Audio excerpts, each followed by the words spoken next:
I'm Leonardo. I'm from Spain.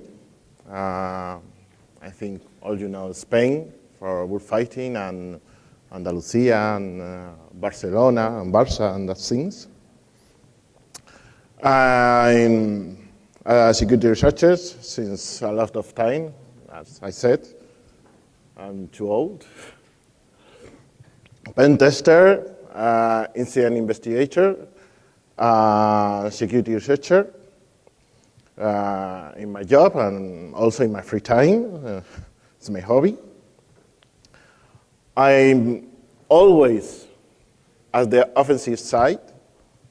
I mean, I'm always attacking, I'm always breaking things. Why? Because I think it's better to investigate actual attacks, to know future attacks, to have better protections to our customers, if I'm speaking for my company.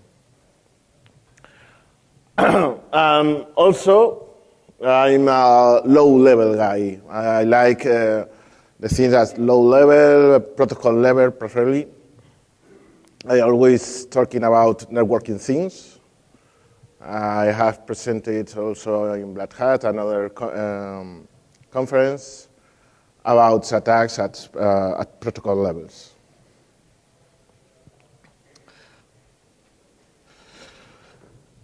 This talk is about how to exploit or post-exploit chains in DNS servers. Why? Some time ago, I started to investigate, to attack to one of our customers. It was a telecom company, and they had a lot of their routers hacked with a DNS change. Since that moment was a very big attack, since that moment it started to appear news about this kind of attacks. The attack I started to investigate is one of these attacks that other company published. We didn't. We stand it confidential with our customer. And I started to see there are many of these attacks involving always in phishing. Phishers understand that the routers, the home routers, are a very easy objective to hack. So the DNS was started to was the primary objective. Also, there are other ways to change DNS servers. For example, the last one, only for 20 minutes, was the hijack of the DNS server of Google in South America. It was only 20 minutes, but in 20 minutes, if you control this DNS, that everybody knows the IP address and it's very easy to configure it in a computer, I think you can catch a lot of information. Why these attacks are possible? It's because there are a lot of vulnerabilities that are founded recently in these routers. Stack overflows. This is from February of 2014, this year. 1 month ago. Also CSRF. I think all the routers I have audited have CSRF. No, not all. Only a Livebox of Orange in Europe was the unique router without this vulnerability. Other vulnerabilities can be TFTP. They put that as a backdoor. No, it's not a backdoor. It was very common in the past, and nowadays still there is some manufacturers that still use this protocol. And also, TTS0 found a backdoor in a D-Link computer. There are also vulnerabilities in content that don't do enough check of the authentication, and you can get the password. There are a lot of vulnerabilities. But the main vulnerability in all routers in the 90% of the houses, we are talking not about companies, we are talking about people in his house, is bad passwords. Bad passwords, default passwords. 90% of the people don't change the password of his router, probably because they don't know. Okay, the normal exploitation. How these fishers exploit these vulnerabilities using, as I said, cross-site scripting vulnerabilities, cross-site request forgery, the insufficient authorization to grab password, to access to admin URLs at the router, using default communities with SNMP, using also TFTP, default password, and some routers come with the external administration activated. I don't understand why, but okay. Someone decides, I want this router can be administrated from internet. The user will be always inside, but let's open. Also, another way to hack these routers is cracking the Wi-Fi and also connect to the internal administration panel and using the default passwords, as I said. Other ways to change the DNS in a computer is directly using command line, because someone don't block his computer, or not command line, with your mouse, system properties, network properties, configuration of TCP/IP, DNS, from the default DHCP. No, I won't put my own DNS to attack it. Also, another way to attack these routers, especially DSL routers, is with a root DSLAM. This attack is not very practicable, but in a laboratory we bought in eBay a DSLAM, a little one.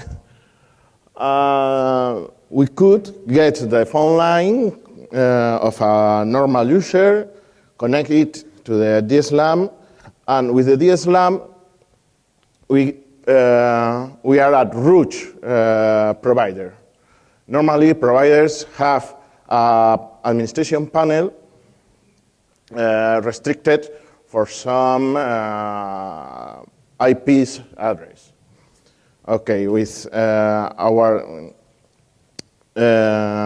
network, we can spoof that IP address, and we can connect to the router and administrate it. It's not very practicable, but in the laboratory it works very well. And also, there are some malware that change the DNS server of the computers. And how it works. This is the normal attack that we used to see over internet. The client do a DHCP request to the router. The router responds to the DHCP with the internal IP and with a fake DNS server IP address. So now the client have configured the attacker IP, DNS server, and he wants to connect to any domain, www.domain.com. Okay, www.domain.com, and the computer, the operating system, see, is this domain cached? No. Okay, let's ask to the DNS server, the attacker DNS server. The DNS server, look, domain.com. It's in my evil list, normally a bank. No, okay, I forward the DNS server to a real DNS server and send a response to the client. The client then connect to that IP address, no problem. But if that domain.com is in the evil list of the attacker, he send a spoofed, a fake IP address to the client, and the client connect to that IP address. A very simple attack. The tools they use Metasploit. Metasploit have a DNS server to spoof the DNS request. DNS mask, another tool to do these things, or directly a bind server. The attacker configured a bind server. Sometimes we found that the bind server that the attacker used is hacked. So then, when the attacker has the DNS server and can redirect the traffic of the client, he can use attack tools. Burp Suite to proxy HTTP, or man-in-the-middle proxy, SSL Strip. He can do HTML injection using BIF to get information about the browser, split kits, to try to get inside the computer. This is for HTTP, for other protocols that are not HTTP. He can bounce this communication using SSL split for IMAP-S, or SMTP-S, or POP3-S, any SSL protocol. Some actors, not the good ones, well, the good, not the real hackers, do the phishing, like the Syrian Electronic Army. That's not cool. The phishing in a web is not good. Phishing is not good, but they are better attackers. And the main objective is sniffing the data. All the information sends. When I explained this to our customer, I said, okay, they are doing this, but they are doing bad. This attack, they have a lot of obstacles. It's very easy to detect them. That's the reason of my posterior research, to avoid these obstacles. First obstacle, SSL certificates. If the objective, the victim, tries to connect directly to a HTTPS server or any SSL server, the program will launch an alert that is very specific. The alert. The message is in Spanish. I'm sorry. But, okay, few years later, it was very easy to say, yes, I accept. But nowadays, it's not so easy. For the attacker, it's very critical, this message, because he can be easily detected. Other obstacle is SSL certificate pinning, an image that implements more or less the same thing. The pinning certificate is, unless you have a valid certificate, because you have a valid root certification authority, some browsers, Google Chrome and Firefox, I don't know if another one have it, knows exactly what certificate the server must to send, the Google servers specifically. So even if you have a valid certificate, it's very difficult to hijack, to sniff the data, for example, for Gmail. This, as I said before, this is very critical for the attacker because it's very easy to detect them.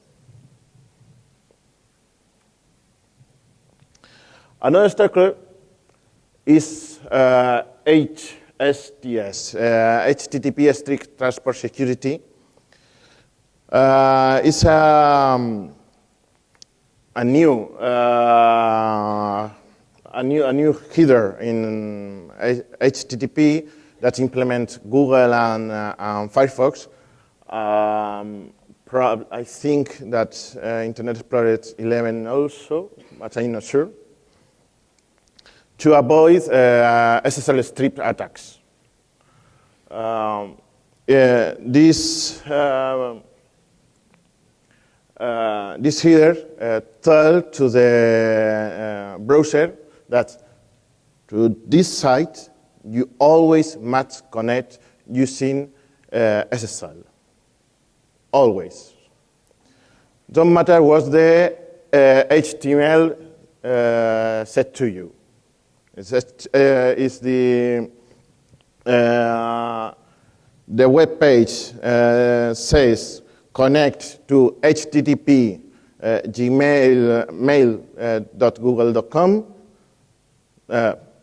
Don't bother. You must to connect using HTTPS.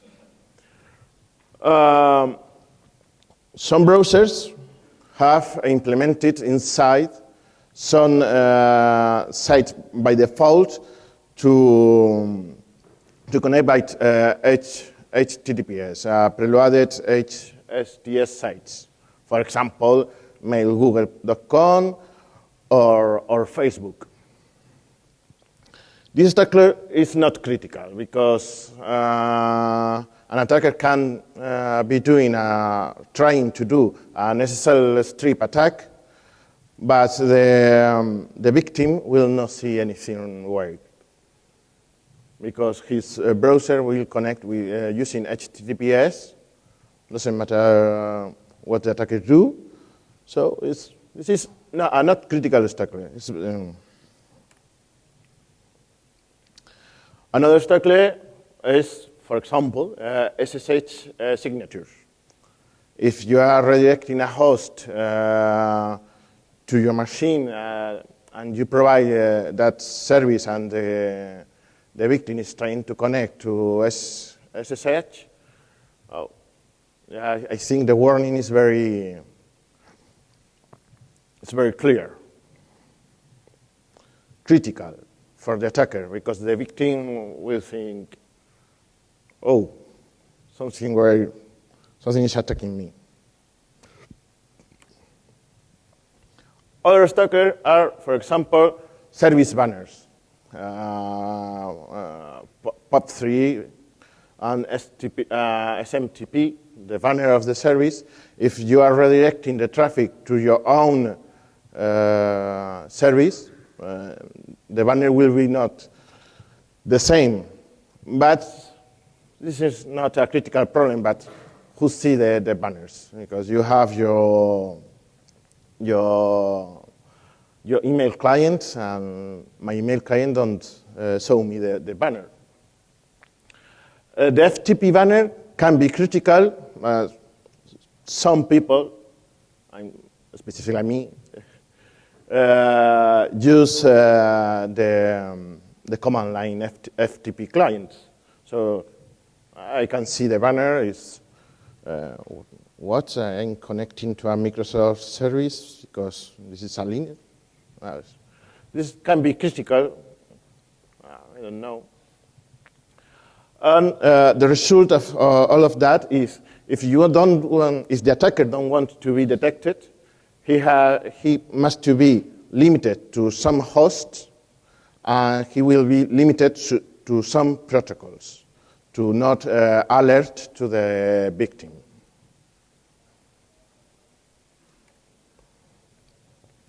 As I said, limitations: limited hosts, or also time to study the IP communication manners of the victim. The attacker can say, okay, I will not redirect the traffic to my own server until I study what servers the victim used to connect and to find a good way to bouncer to these servers. Also, you are limited. The attacker is limited to clear text protocols. If, as I said, he don't want to be intercepted. Limited by HTTPS. I put this in another point because later I will talk about that. It's a cipher protocol. And the attacker must accept to lose a lot of information. Okay. How I thought to improve the attack procedure to get discretion. I don't want the victim to detect the attack, and to improve data acquisition from time zero. I want more data. And for that, I will use a DNS feature for high availability and load balancing. That is multiple responses.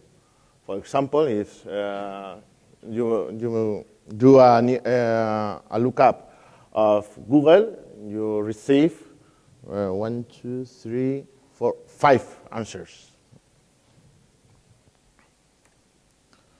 So if on the operating system, if try to connect to a service in www.google.com, we'll try first the first IP address. If he can't connect, he will try the second IP address. If he can connect, the third, etc. You can see that telnet, I did it a minute before the NS lookup, and the IP address are different. So, using this feature, how I made the attack. Okay. The victim asked to the router DHCP request. The router was hacked, and the DNS server was changed. And so the router sent a DHCP response with the fake DNS server. The victim was to connect to any site and send a DNS request to the attacker server.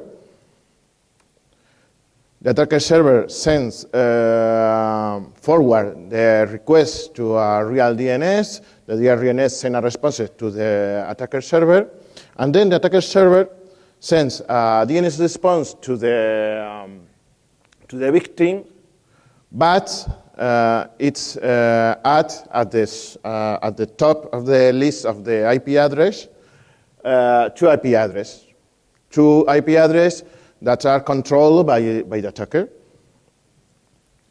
The IP address to server number 1 and the IP address to server number 2, and the rest of the response of the real server. And also, he sent that response with a short TTL because he don't want that the victim have in his memory this resolution. We will say why. Then the victim tried to connect to any service, any TCP port. I'm talking in TCP, to the attacker server. And the attacker server sent a reset packet of that SYN request. What the victim will do? The victim will connect to the next server. But now the attacker knows where the victim wants to connect and what port wants to connect to, and configured the second IP address to forward the connection to the real server that the victim wants initially. So the victim sends a SYN packet again to the second IP address that is also controlled by the attacker. The attacker forward the SYN packet to the real server answer, and the attacker forward the answer back to the victim. And the connection is established through the server of the attacker.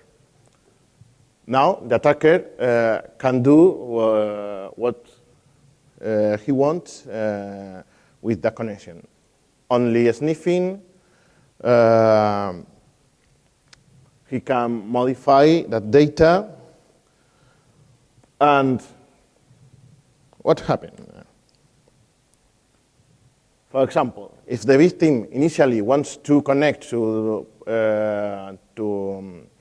HTTP with to ports 80, the attacker can have an invisible proxy, Burp Suite, for example.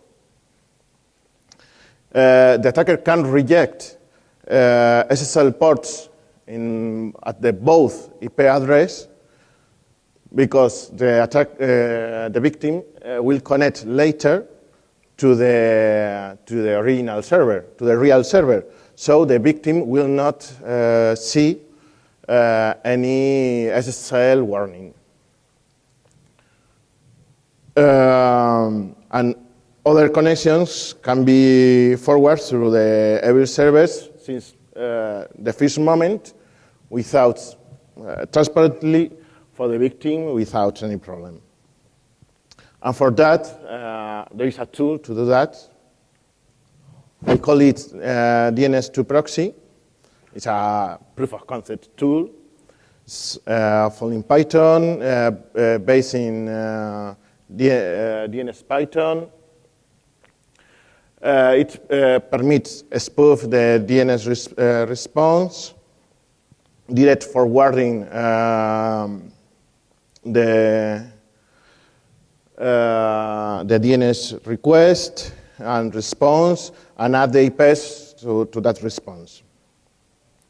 This tool also configures with IP tables the server to forward the connection that the victim wants to do. For example, if I launch the tool with two IP addresses, then if you do a lookup of www.google.com against my DNS server, I have also hijacked DNS of Google, you can see that you receive the IP address of Google. I can see, yes. Plus, at the start, there are both IPs that I said I configured here. Okay, so if a computer wants to connect to www.google.com, first we'll connect to this IP address, and secondly, if it can't, we'll connect to the second one. If it can't, we'll connect to the third one, that is Google. Okay, I will show you the demo.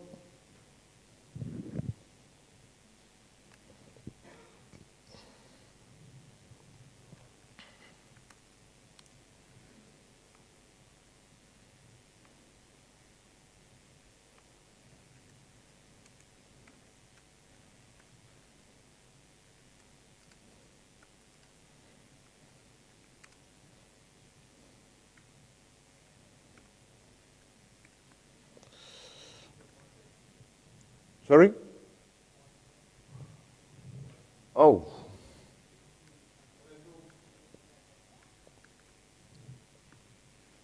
Oh, this is only to later to see what's happening.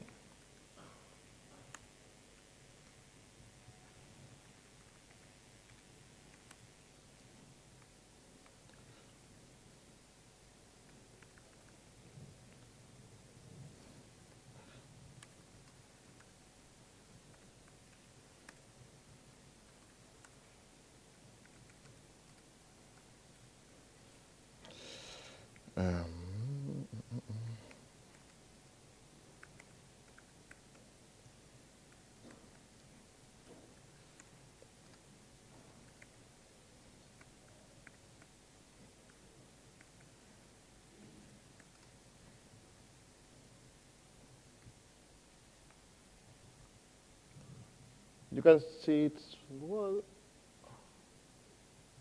more or less.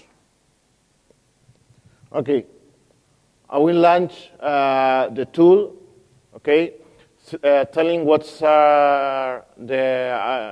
the IP address of the attacker, number one, and what is the IP address of the attacker, number two.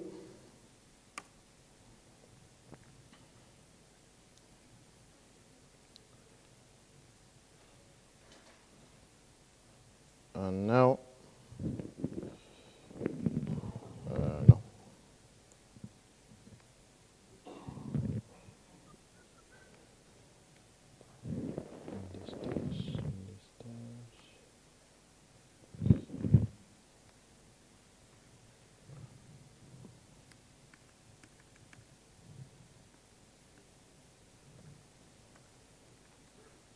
As I said, if I do a lookup, for example, blackhat.com against Google, we receive two IP address, but if I do with my DNS server, we have the true IP address plus the IP address I have configured. Now, to attack this.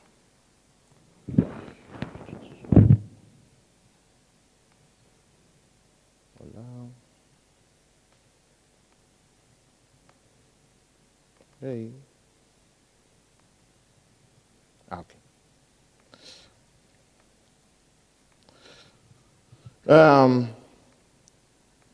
We will also suppose that this Windows is in a network, and someone has changed the DNS server or the DNS server at the router and put the DNS server of the attacker.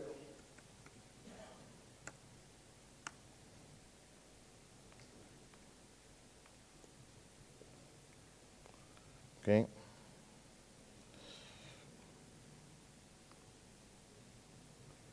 And here I will open, I forgot.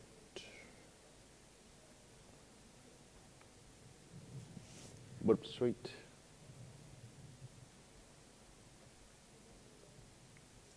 Oh.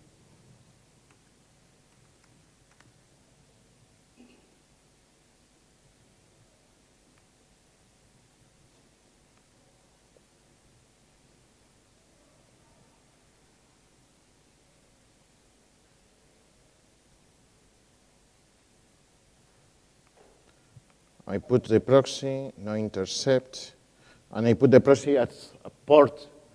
I don't know if you can see it, at port 80, also in invisible mode.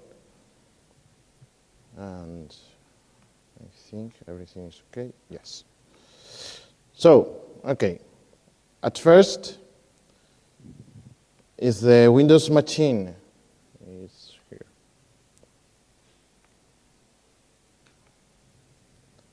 Want to browse any web.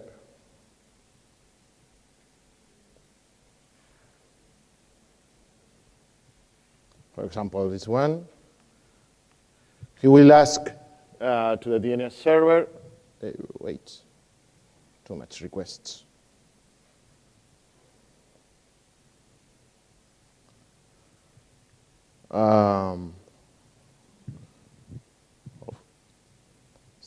He's sending a lot of crap.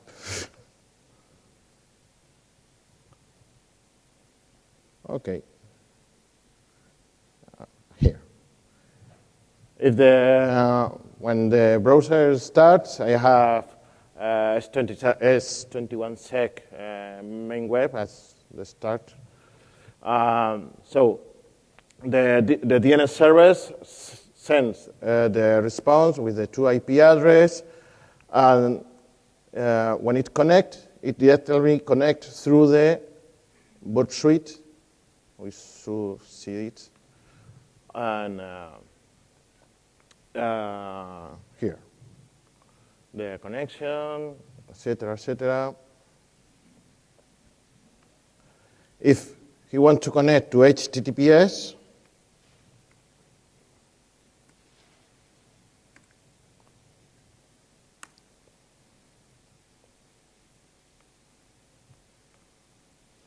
we will see here, that's with this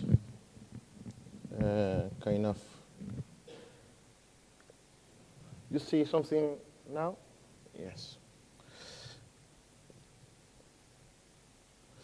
That with HTTPS, we don't have any alert. Why? Because we don't have HTTPS server, so the browser connects directly to the real server. Okay? We can't sniff the information, or we can sniff it, but it's different. But the client will not, the victim will not see anywhere. What's the matter if we try to connect to a FTP server?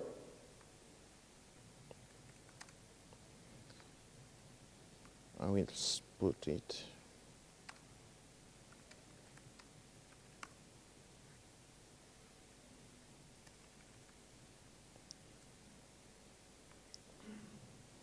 For example, to FTP server.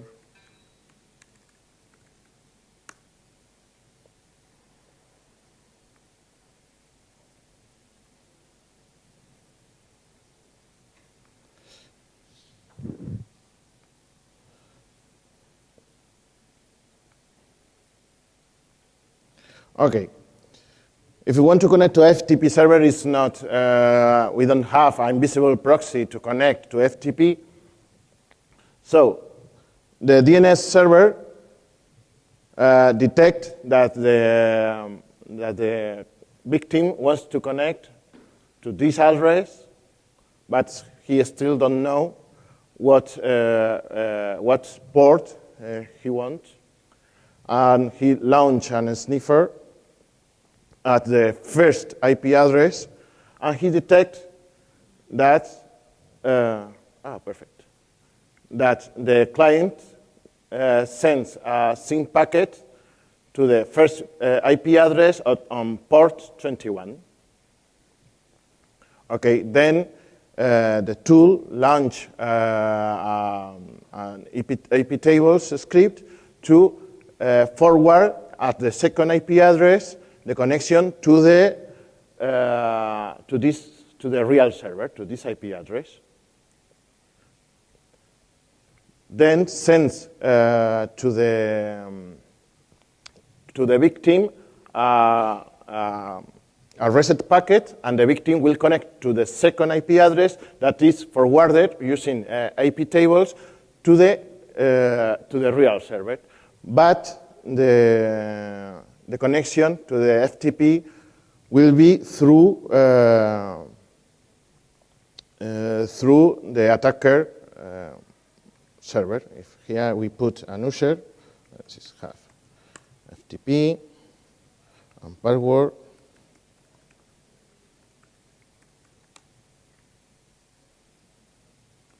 Ls. Oops.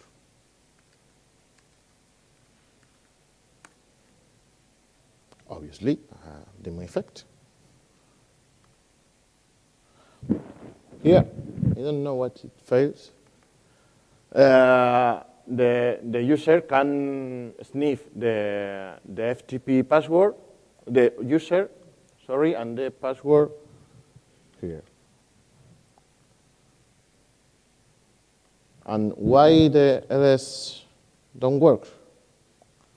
Probably because we are in a net of a net, and the router here don't have the FTP module to forward FTP. Let's see. Is this a normal FTP?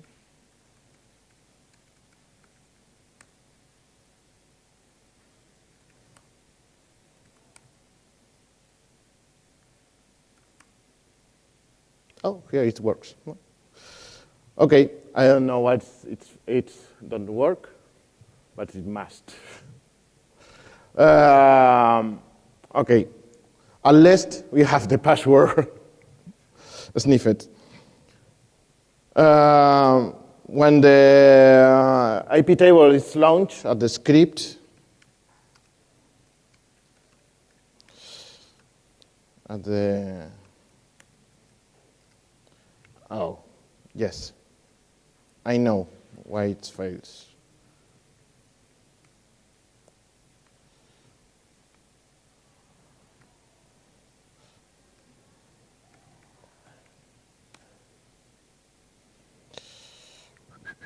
Because I have to launch it using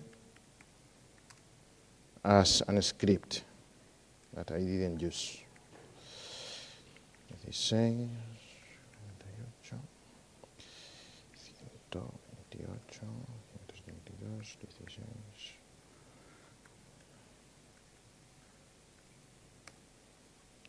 Now it must work.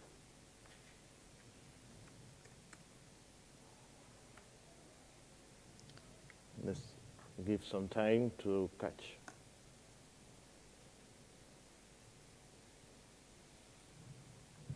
Okay, eft password.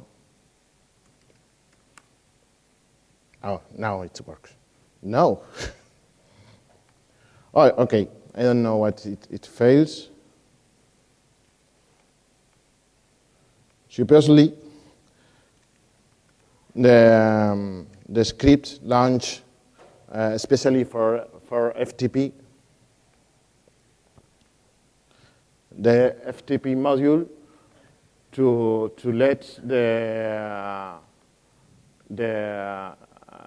victim connect through us to a FTP server, but not now. For the second demo, I think I will use the the video. Okay, but this is the technique. First, the victim will try to connect to one server. The server knows where to forward, connect to the second server, and the second server will forward.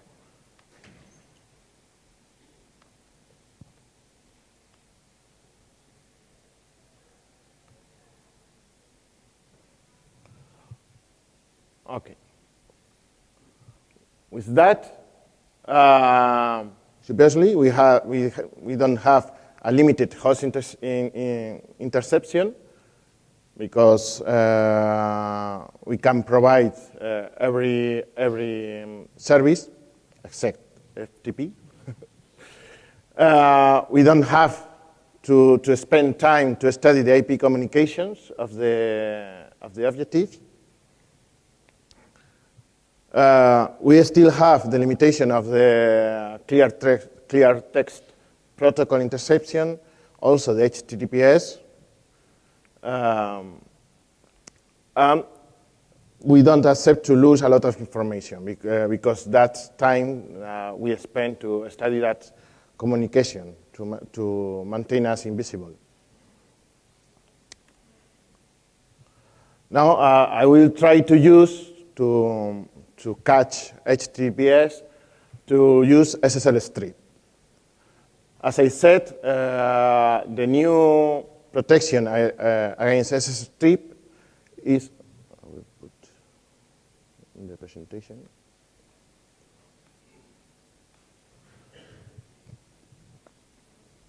The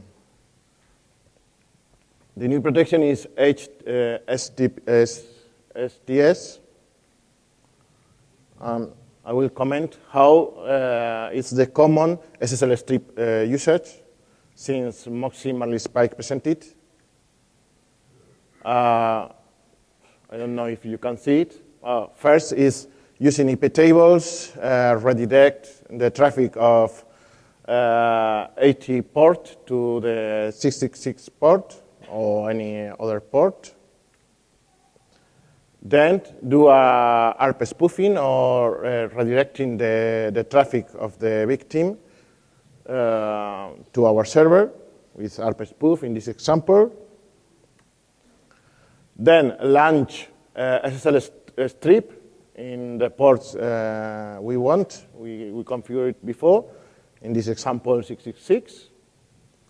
And then the victim, when try to connect to HTTP, will connect through the SSL Strip proxy, and the SSL Strip proxy will forward the connection to the HTTP, to the real HTTPS server, but will maintain in HTTP to the victim, and in a log file you can see the user and the password, etc.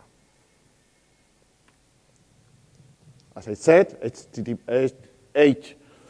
strict trapper security will make for some interesting sites mandatory to connect via HTTPS. So SSL Strip must be not successful.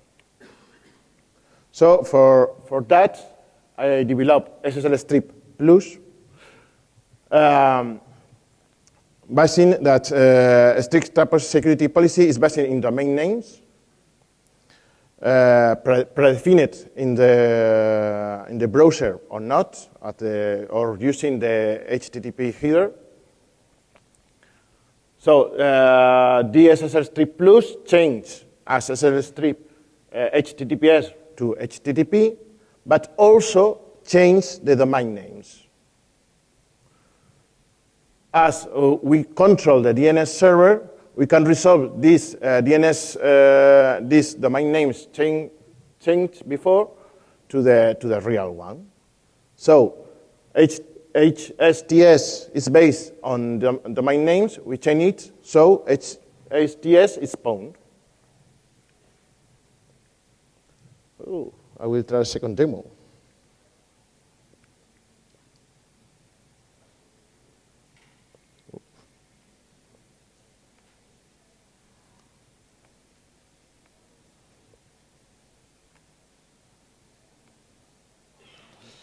Okay, I have launched this. I will relaunch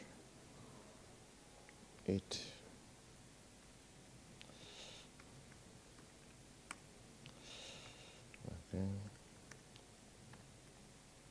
Is everything okay? Yes. And now I will launch SSL Strip on port 80, sniffing everything in.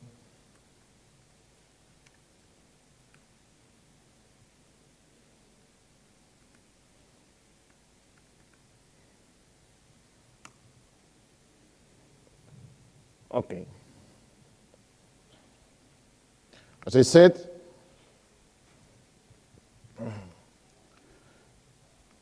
Google Chrome has some sites predefined as mandatory to connect using HTTPS. For example, mail.google.com or account.google.com. But it don't have www.google.com as a predefined site to connect using HTTPS. So if you put www.google.com, it will connect using HTTP. Here, he sent me to Google Singapore. Okay, everything is okay.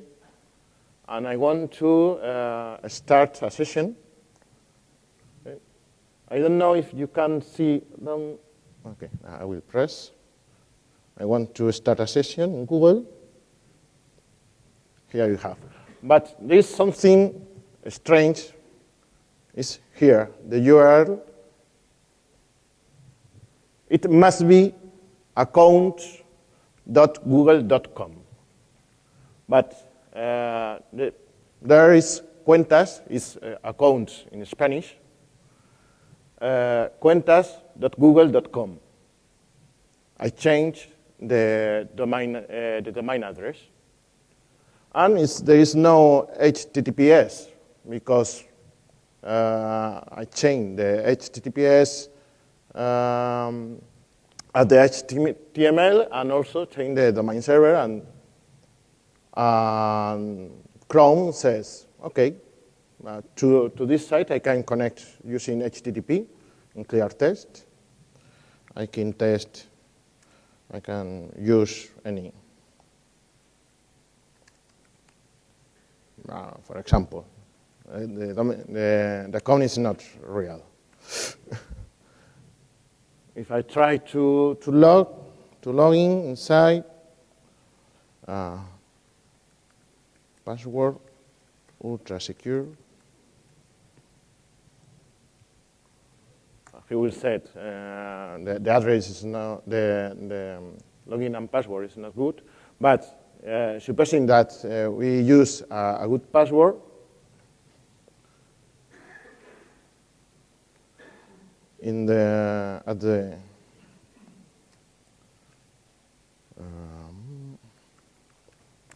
at the log file,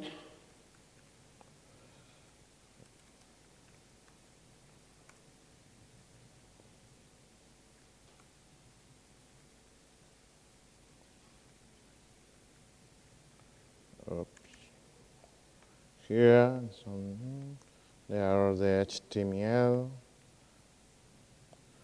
password you want.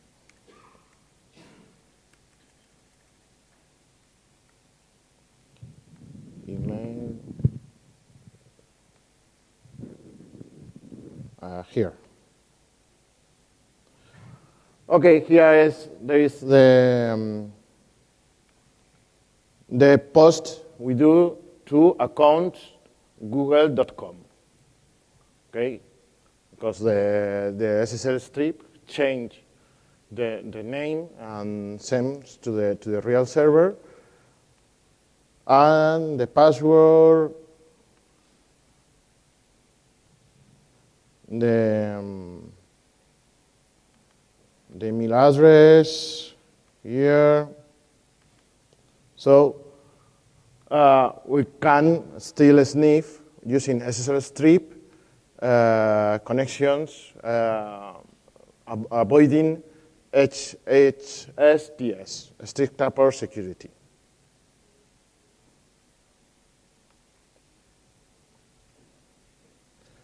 I have also a video, but there's no time. So, as I said, strict tapper security is owned, because if you can redirect traffic to send it to the SSL Strip server, you also can redirect traffic to your own DNS server. Also, here I have some rules, wire rules, to change the domain names. For example, I hard code accounts google.com change to cuentas.google.com. But other server, I put 4 W to change the domain name. Not many people will see the 4 W's at the URL, so it will be very transparent. For example, for other servers, I put web prefix the domain name, so it's very transparent.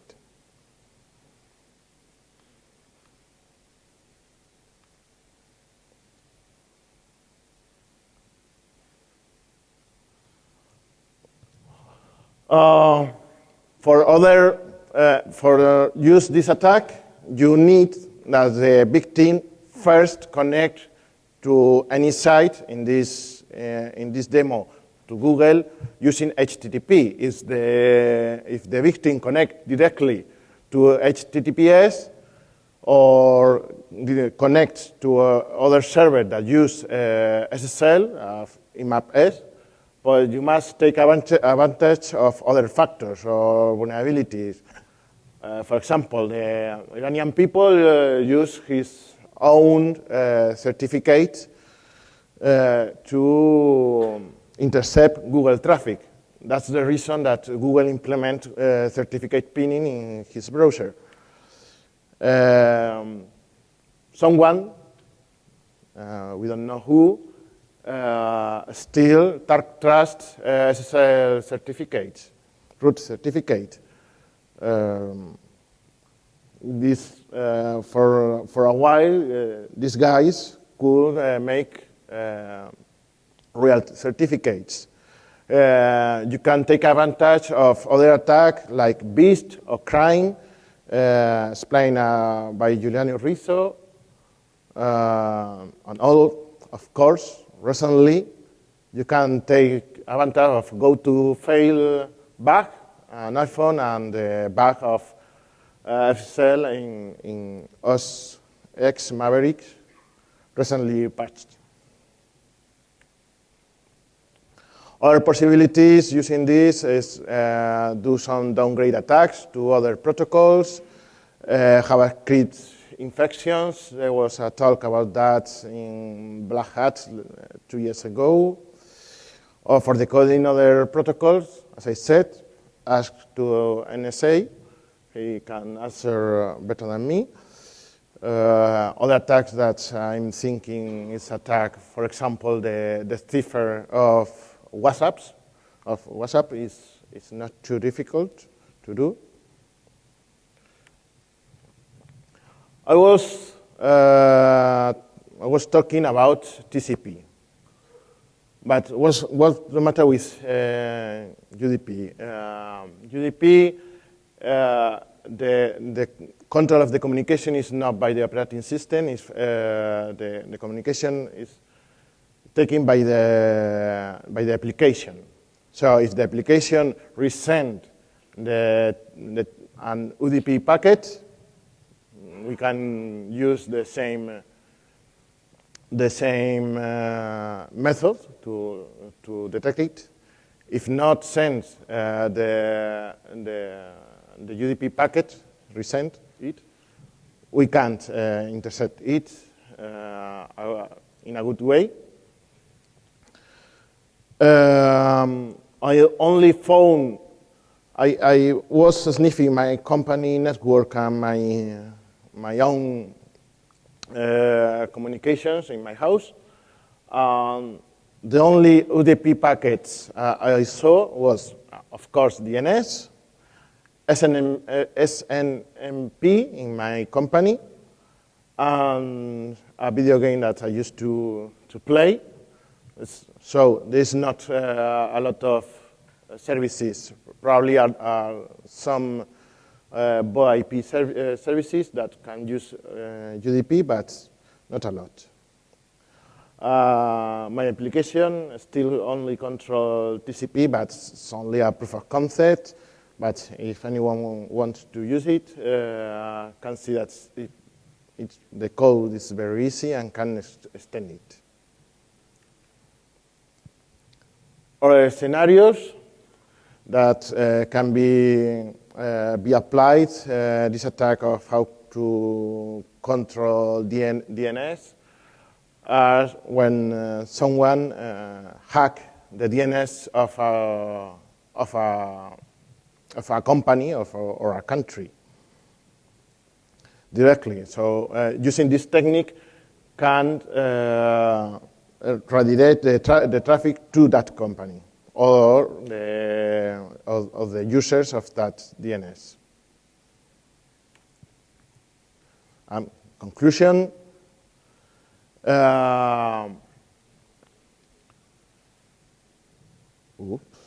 Improved DNS configuration now attacks with two tools. Now it's more easily to hijack these communications. All protocols means all security. New protocols plus all protocols is all security, something better, but still all security, that means insecurity. Solution for that, DNSSEC. That the DNS response must be signed. And this is all thanks to many people, especially for the man who first thought, oh, let's put a default password and then the user can change it. For sure, he will do.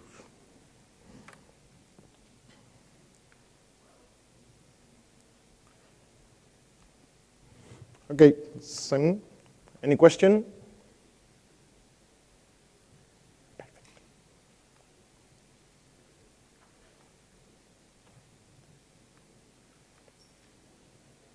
Okay, thank you.